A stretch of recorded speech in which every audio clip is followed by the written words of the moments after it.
అండి. ఒక ముఖ్యమైన సంఘటన మీ అందరితో షేర్ చేయాలని వచ్చానండి మీ ముందుకి. ఏంటంటే మా సిస్టర్ యూఎస్ వెళ్ళారండి 2 మంత్స్ బ్యాక్. మళ్ళీ తను నిన్న 28థ్ మార్నింగ్ మళ్ళీ రిటర్న్ అయిపోతున్నారు. అట్లాంటా ప్లేస్‌లో మా పాప ఉంటది. తను 6 మంత్స్ ఉండాలని అనుకుంది గానీ, మా మేనల్లుడి మ్యారేజ్ అనేసి తను సడెన్‌గా బయలుదేరింది. 28థ్ మార్నింగ్ అట్లాంటాలోని తను ఫ్లైట్ ఎక్కిందండి. అంటే Atlanta to Doha. Doha to Hyderabad అండి దాని ఫ్లైటు. అది ఖతార్ ఎయిర్‌వేస్‌లో చేశారండి టికెటు. నా పా ఎర్లీ మార్నింగ్ 5:00కి అక్క ఫ్లైట్ ఎక్కింది. ఎక్కిన తర్వాత అక్కడి నుండి 5:00 అంటే మన ఇండియన్ టైమ్ 5:00. అక్కడ అట్లాంటాలో టైము నైట్ 27థ్ నైట్ మాట. అయితే 28థ్ మార్నింగ్ మనకి 5:00 అంటే మనకి దోహా వచ్చేటప్పటికి 7:00 అవుతుంది. అంటే 14 అవర్స్ జర్నీ అండి. Atlanta to Doha. మేము 7:00కి రీచ్ అయిపోద్దనేసి మేమందరం వెయిట్ చేస్తున్నాం. మళ్ళీ మా సిస్టర్ నుండి ఫోన్ వస్తది. దోహా రీచ్ అయిపోయినట్టు చేస్తదని మేమందరం చూస్తున్నాం. అంతలో ఏంటంటే 7:00 అయిపోయింది కానీ మాకు ఫోన్ ఏమీ రాలేదు. మేమందరం వెయిట్ చేస్తున్నాం. కంగారు పడుతున్నాం. అంతలోని మెసేజ్ వచ్చింది మా పాపకి. ఏంటంటే మెయిల్ వచ్చింది. ఇలాగా దోహా ఫ్లైట్ క్యాన్సిల్ అయిపోయిందని. ఏంటి దోహా ఫ్లైట్ క్యాన్సిల్ అయిపోయింది అనేసి. అని చూసేటప్పటికి మాకేంటి అర్థం అవ్వలేదు. వెంటనే టీవీ ఆన్ చేసి న్యూస్ చూసామండి. యూఎస్ ఇరాన్ వార్ అవుతుందని వార్ స్టార్ట్ అయింది సడన్‌గా. ఆ తర్వాత ఓహో! అదా కావాలనుకుని మాకు ఇంకా టెన్షన్ వచ్చి మేమందరం కంగారు పడుతున్నాం. అందరికీ అంటే ఎయిర్‌వేస్‌కి ఈమెయిల్ చేసాం. కస్టమర్ కేర్‌కి ఫోన్ చేసాం గానీ ఎవ్వరూ లిఫ్ట్ చేయలేదు. ఏంటి మాకు సమాచారం అందలేదు. ఇంకా అందరం టెన్షన్‌తో ఏమీ మాకు అర్థం అవ్వలేదు. ఏం చేయాలి అర్థం అవ్వకపోతే ఆ తర్వాత 7:00 తర్వాత మాకు 9:00కి ఒక అన్నోన్ నెంబర్ నుండి మా పాపకి కాల్ వచ్చింది. ఏంటని పాప లిఫ్ట్ చేసినప్పటికీ అది ఎయిర్ హోస్టెస్ మాట. మా అక్క ఫోను తనది ఛార్జింగ్ లేదు. తనేమో ఆ పాప నెంబర్ ఇచ్చి ఎయిర్ హోస్టెస్ చేత పాపకి ఫోన్ చేసింది. ఇలాగా మేము దోహా వెళ్ళడం లేదు ఫ్లైటు. ఈ ద ద ఫ్లైట్ డైవర్ట్ చేసేస్తున్నాము. ఇక్కడ ఇస్తాన్బుల్ వెళ్ళిపోతుంది ఫ్లైటు అని చెప్పి. అదొక్క మాటే మాకు తెలిసిన ఇన్ఫర్మేషన్. తర్వాత కాల్ కట్ అయిపోయిందండి. తర్వాత ఇంకా మేము పోనీ ఒక చిన్న ఇన్ఫర్మేషన్ అందిందా అనుకోని మేము చూస్తున్నాం. ఇస్తాన్బుల్ అప్పటికి 11:00 అయిపోయింది. అయినా ఏమి ఇన్ఫర్మేషన్ అందలేదు. మేమందరం టెన్షన్ పడుతున్నాం. ఏం చేయాలో ఎవ్వరికీ అర్థం అవ్వలేదు.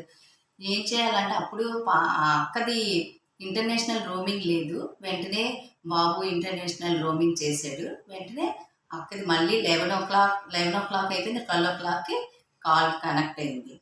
అయ్యాక అప్పుడు అక్క చెప్పింది, మేము టర్కీ కదా కంట్రీ. ఆ తర్వాత ఇస్తాన్బుల్లోకి వచ్చేసాము అని. అంతే ఒక్క మాటే చెప్పింది. అయితే మేము కొంచెం చిన్న పీస్ అనిపించింది. మాకు శాంతి అనిపించింది. ఆ తర్వాత ఇంకా అప్పటి నుండి మరి ఇంకేంటి లేదు. ఆ తర్వాత మళ్ళీ మేమందరం కంగారుతో ఉన్నాం. ఇస్తాన్బుల్‌లో ఏంటి ఎలా ఉంటది? ఒక్కదే మా అక్క చాలా సాఫ్ట్ అండి. తను ఒక్కతే ఎక్కడికి వెళ్ళదు. తను చాలా భయం ఎక్కువ. అయితే ఎలా చేస్తది? ఏంటని మేమేం చేయాలని మా పాపలందరూ ఇద్దరు పాపలు మాట అక్కకి. వాళ్ళేమో టికెట్ మళ్ళీ అంటే అన్నీ ఫ్లై న్యూస్ చూసినప్పటికి చాలా వార్ అవుతుంది. అన్ని ఫ్లైట్లు క్యాన్సిల్ అయిపోయాయి అని చెప్తున్నారు. ఎలా వస్తుంది? ఏం చేస్తాం?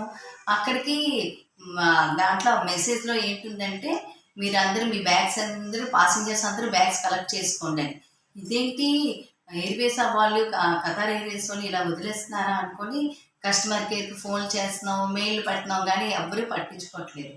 ఏం చేస్తది ఎలాగని వీళ్ళు టికెట్ బుక్ చేయడానికని చూసినప్పటికి 3,00,000 ఫ్రమ్ ఇస్తాన్బుల్ తోటి హైదరాబాద్ 3,00,000 ఉందండి టికెట్. 3,00,000 అయినా పర్వాలేదు చేసిస్తాం అనుకున్నారు. కానీ ఆ తర్వాత మళ్ళీ సడన్‌గా మాకు 2:00కి మళ్ళీ కాల్ చేసిందక్క. లేదు ఎయిర్‌వేస్ వాళ్ళే మాకు ఇమిగ్రేషన్ దగ్గర మళ్ళీ టర్కీకి వీసా చేయించారు మా కోసం. వీసా ఉండాలి కదా! టర్కీ వెళ్ళినప్పుడు వేరే కంట్రీకి వెళ్ళినప్పుడు. మాకు చేశారు. మాకు ప్రొవైడ్ చేస్తున్నారు. రూమ్స్ ప్రొవైడ్ చేస్తున్నారు. ఫుడ్ అది ప్రొవైడ్ చేస్తున్నారు అనేసి ఆ 3 మాటలు ఒక్క 3 విషయాలు చెప్పి మళ్ళీ కాల్ కట్ అయిపోయింది. అయితే ఓకే.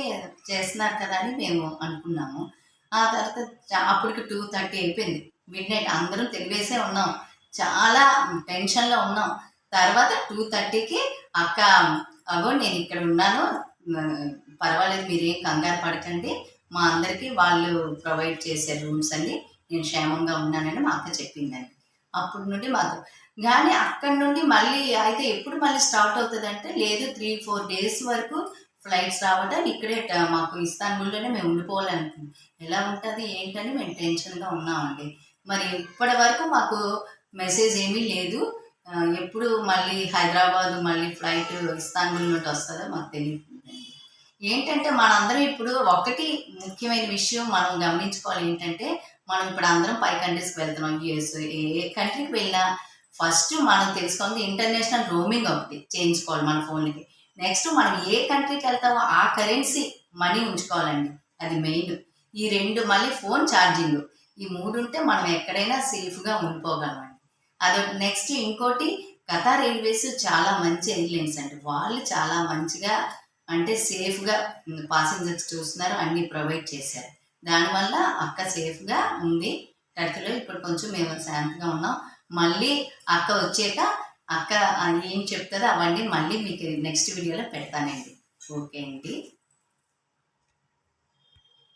3:30కి మా సిస్టర్తో వీడియో కాల్లో చూసామండి. ఈ హోటల్ తనకి ప్రొవైడ్ చేశారు. అప్పటి నుండి మాకు టెన్షన్ కొంచెం తగ్గిందండి.